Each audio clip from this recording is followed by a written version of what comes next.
schools throughout the state. West Jhant Hills District Administration today joined hands in celebrating the 51st Statehood Day in July.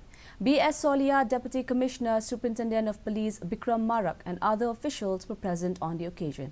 Speaking on the occasion, B.S. Solia called for cooperation from all officers of various line departments of the district for smooth conduct of the election.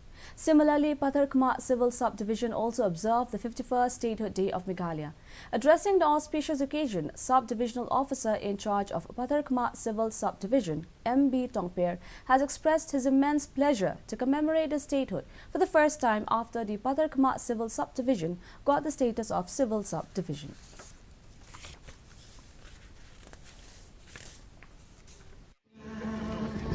So we sit here and we appreciate this day. I mean, we do not think much, but there was a lot of struggle back then, you know, to get a state. To get a state is not a joke. It's not a big thing. Our leaders, our forefathers, they had to fight big time.